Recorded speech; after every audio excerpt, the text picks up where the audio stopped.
Good morning. कैसे हैं आप सब? जय हिंद दोस्तों।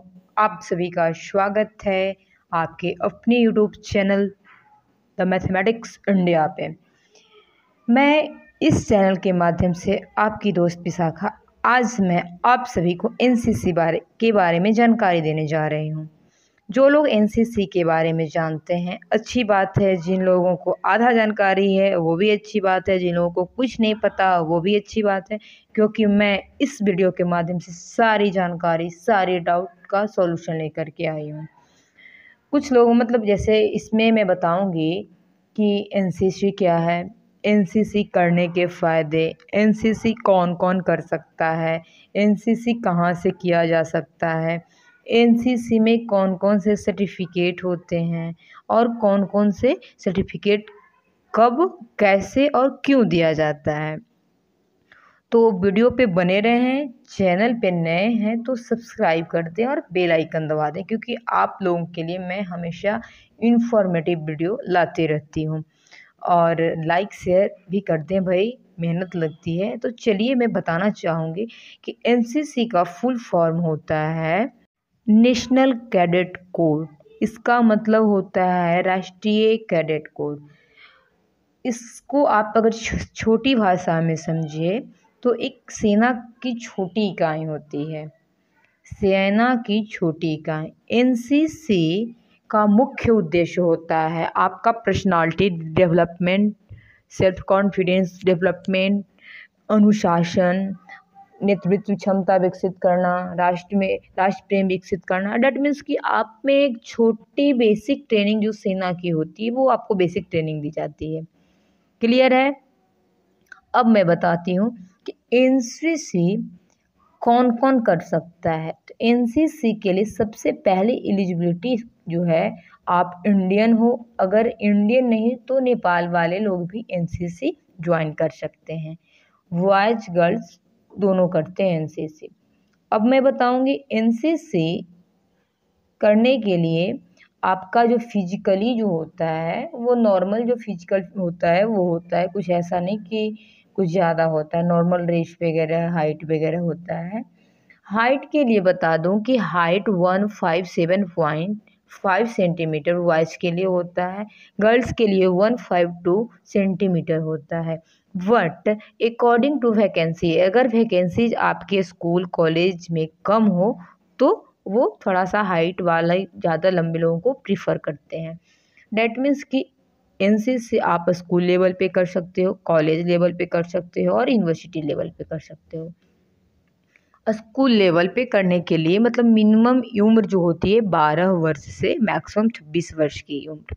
तो अगर आप किसी स्कूल में पढ़ रहे हो, वहाँ एनसीसी है तो अच्छी बात है, नहीं है तो उन बच्चों का ज़्यादा डाउट आ रहा था कि भाई दीदी ये बताओ कि मेरे स्कूल में नहीं है एनसीसी, मुझे करनी है। दीदी मेरे कॉलेज में एनसीसी नहीं है, मुझे करनी है। तो मैं उसके लिए भी सॉल्यूशन लाई हूँ। सबसे पहले सिंपल सा फंडा होता है, आप इंडियन हो, नेपाल की हो, आप किसी भी शैक्षणिक संस्थान के स्टूडेंट हो, आपको क्योंकि वहाँ से आपको जहाँ भी जाओगे तो साइन मोहर उसके फॉर्म पे चाहिए।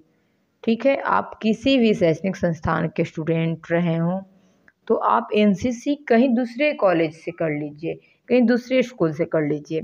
अब एक और प्रॉब्लम आती है कि वैकेंसीज का इशू होता है। दूसरे कॉलेज वाले बोलते हैं कि मेरे यहाँ सीट वैकेंट नहीं है, तो क्या करें? तो उसके लिए आप पहले तो प्रीतिपूर्वक यानी कि स्नेह से आप बात करें, सर मुझे बहुत ज़रूरी है या मैं करना चाहता हूँ, मैं उत्सुक हूँ, तो आप मुझे करने दो। अगर उन्हें अच्छा लगा, अगर सीट वैकेंट रहा, क्योंकि सीट वैकेंट रहता है, बस कॉलेज वाले ऐसे ही बदमाशी करते रहते हैं। अच्छे कॉलेजेस में तो अपने बच्चों के साथ वैसा करते हैं कि नहीं सीट वैकेंट नहीं है, क्योंकि जहाँ पे 15 से 20 हज़ार एक कॉलेज में बच्चे हैं तो वहाँ पे अगर 100 वैकेंसीज भी है तो कम पड़ती है। तो वहाँ पे उनकी मजबूरी होती है कि वो ऐसे करके लोगों को हटा दें। उसका रीज़न है कि कुछ लोग बीच में छोड़ देते हैं तो उनका सीट बर्बाद हो जाता है और ज़रूरतमंद को नहीं मिलता है। तो अगर वहाँ से भी नहीं होता तो हर एक साल जुलाई के महीने में ओपन वैकेंसी आती है। डेट मीन्स हेड क्वार्टर जो आपके नज़दीक का होगा वहाँ हेड क्वार्टर में पता करो, एग्जैक्ट डेट आपको मालूम होगा वहाँ से जा कर के आप ओपन वैकेंसी, मतलब कि सारे आर्मी वाले हो, नेवल वाले हो, एयरफोर्स वाले हो, सारे लोगों का वैकेंसी होता है। मतलब कि वहाँ से आप डायरेक्ट अपना स्कूल वगैरह का आईडी प्रूफ लेके जाओ, आप एलिजिबल हो तो आपको रख लेंगे। तो अब ये आर्मी, नेवल और एयर विंग्स क्या हुआ, ये डाउट आया होगा। तो इसके लिए मैं बताऊंगी कि इसे सेना का 3 यूनिट है, Indian air force, Indian army, Indian navy. तो इंडियन एयरफोर्स वाले को एयर विंग बोला जाता है नेवी में, नेवल बोला जाता है इंडियन नेवी वालों को, और इंडियन आर्मी जो कि आर्मी वाले ही होते हैं। तो आप अपने नज़दीकी हेडक्वार्टर से जानकारी ले लो कि जुलाई के महीने में वो आती है ओपन वैकेंसी, उसके अकॉर्डिंग आप जाओ। अगर आप कॉलेज में हो, आपके कॉलेज में एनसीसी है, तो आप फर्स्ट ईयर में नोटिस देखते रहो। नोटिस आता है एडमिशन के कुछ दिनों के बाद ही नोटिस आएगा, उसके बाद आप वहाँ जाके अपना दे दो। तो ये हो गई बात कि आपको कैसे करना है। अब होता कैसे कैसे है, एनसीसी में 3 सर्टिफिकेट मिलते हैं, सर्टिफिकेट ए, सर्टिफिकेट बी और सर्टिफिकेट सी। सर्टिफिकेट ए जो मिलता है वो स्कूल लेवल का होता है। डैट मीन्स आप अगर सर्टिफिकेट ए करोगे, उसके बाद बी आता है, उसके बाद सी आता है। तो ऐसा कुछ लोगों का कहना होता है। और बी जो होता है कॉलेज लेवल पे बी और सी होता है। कुछ लोगों का कहना है क्या कि आप ए करोगे देन बी देन सी, ऐसा कुछ नहीं है। अगर आप स्कूल लेवल में एनसीसी नहीं किए हो तो आप डायरेक्टली बी और सी कर सकते हो। डायरेक्टली डैट मीन्स अगर आपके पास ए नहीं है तो आप सर्टिफिकेट बी के लिए एनसीसी करोगे तो आपको, अगर ए वाले को जहाँ प्रीफर मिलता है इंडियन आर्मी में 5 मार्क्स का, वैसे ही आपको बी में 10 मार्क्स का आपको डायरेक्टली मिल जाएगा। लेकिन सर्टिफिकेट सी के लिए आप बी सर्टिफिकेट पास होने चाहिए, यानी कि आप बी आपके पास होना चाहिए तो ही आप सी कर पाएंगे। अब आप लोग कंफ्यूज हो रहे हो भाई कि ये बी और सी क्या है। कुछ नहीं है, स्कूल लेवल में अगर आपका एनसीसी था तो बहुत अच्छी बात है, अगर नहीं था कोई दिक्कत नहीं है, आप डायरेक्ट कर सकते हो बी और सी के लिए। तो अगर आपके पास बी है तो ए का ज़रूरत ही नहीं है। जैसे 5 मार्क्स मिलता है इंडियन आर्मी में बी वालों को, और 10 मार्क्स, सॉरी ए वालों को 5 मार्क्स, 10 मार्क्स मिलता है बी वालों को।